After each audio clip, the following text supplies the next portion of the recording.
অনেক শহুরে মানুষের কাছেই চাষবাস মানে পুরনো বা অচল, যাকে পেছনে ফেলে রেখে শহুরে জীবনযাত্রা বা চাকরির পেছনে ছুটতে হয়। কিন্তু একজন মানুষ সেই ধারণাকে পুরোপুরিভাবে উল্টে দিয়েছেন। চাষবাস মানে শুধুমাত্র একটি জীবিকা নয়, একটা শিক্ষা। আমরা কিভাবে বাঁচতে চাই, আমাদের জীবনের মূল্যই বা কী। ভারত জুড়ে নীরবে এক বিপ্লব চলছে, যেখানে মানুষ নিজের খাবার নিজে ফলানোর মধ্যে জীবনের নতুন অর্থ খুঁজে পাচ্ছেন। তামিলনাড়ুর একজন মানুষ সেই বিশ্বাসেই নিজের জীবনকে গড়ে তুলেছেন। চলুন তাঁর সঙ্গে দেখা করি। তিনি ছাগলের পাল সামলাচ্ছেন। ভাবলেই এখনো কেমন অবাক লাগে সতীশ কুমার সুব্রমণিয়ানের। তার ছোটবেলার স্বপ্ন ছিল একজন পুলিশ অফিসার হওয়া। সেই স্বপ্ন নিয়েই এগোচ্ছিলেন, কিন্তু হঠাৎই এক পরিবর্তন আসে তার মধ্যে। সিদ্ধান্ত নেন স্বনির্ভর হবেন, শুরু করেন নিজের কৃষি খামার। ஓரளவுக்கு அங்க போனதுக்கு அப்புறம் கிடைச்ச நாலேஜ் কিছুটা வச்சு জানার পরে சரி আমি নিজেকে বললাম, வெளியில চলো வந்துடலாம், வந்து চাকরি ஒரு ছেড়ে ஓன் নিজের பிசினஸ் ব্যবসা শুরু பண்ணலாம் করি। அப்படின்னு ஒரு எய்ம் பண்ணோம் நம்ம. তাই আমি চাকরি থেকে ஜாபை ইস্তফা ரிசைன் দিলাম। பண்ணிட்டு நம்ம என்ன ভাবতে শুরু சூஸ் করলাম பண்ணலாம்னு কি யோசிக்கும் করা போது যায়। சரி নিজের கிராமத்துல গ্রামে ஏதாவது কিছু பண்ணலாமே. করতে চাইছিলাম। ஸோ எல்லாருமே সিদ্ধান্ত নিলাম என்ன ছাগল நினைப்பாங்கன்னா পালন சரி ஒரு করব। கோட் ফার্মিং பண்ணணும். அதுதான் நானும் நினைச்சேன்। এটি হলো এক বিশেষ ইন্টিগ্রেটেড বা সমন্বিত প্রক্রিয়ায় ছাগল পালনের উপায়। এই পরিবেশ বান্ধব পদ্ধতিতে তিনি নিজেই পশুখাদ্য ফলান, দূর থেকে তা আর আনতে হয় না।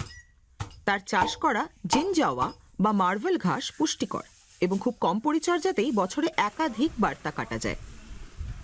তার বাবা মাও তাকে সাধ্যমতো সাহায্য করেন। எல்லாரும் கேட்பாங்க মানুষের ஒரு কৌতূহল, ஃபார்ம் வச்சிருந்தா என்ன সমন্বিত அதுல কৃষি ப்ராஃபிட் খামার இருக்குன்னு எல்லாருமே লাভজনক ஜெனரலா কিনা? கேட்கக்கூடியது. সবচেয়ে বড় লাভ এটা அதுக்கு আমাদের என்ன பதில் জীবনকে அப்படின்னா আরো நம்முடைய উন্নত வாழ்க்கையோட করতে வளர்ச்சி পারে। தான் அதுக்கான பதில்। শুরু করা কিন্তু সহজ ছিল না।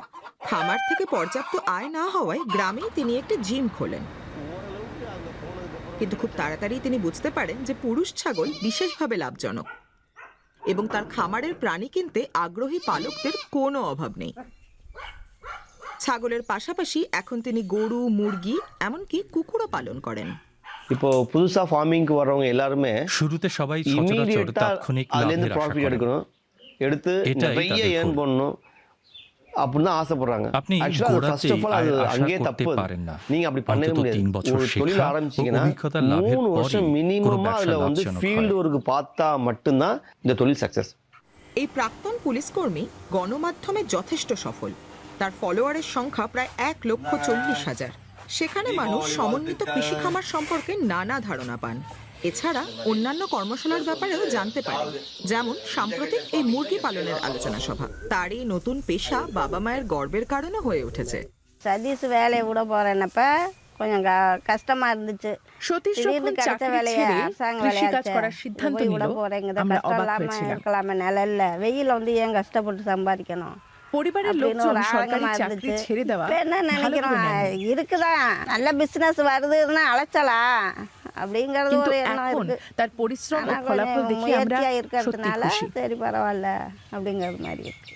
সমন্বিত কৃষি খামার বা ইন্টিগ্রেটেড ফার্মিং এর মাধ্যমে সতীশ কুমার একটি নতুন জীবন খুঁজে পেয়েছেন এবং এই পরিবেশ বান্ধব পদ্ধতিতে পশুপালনের পাশেই তাদের খাদ্যও চাষ করা হয়। পুলিশ থেকে কৃষক হওয়ার এই সিদ্ধান্ত নিয়ে তার কোনোই অনুতাপ নেই। প্রয়োজন হলে তিনি নির্দ্বিধায় আবারও এই একই পথ বেছে নেবেন।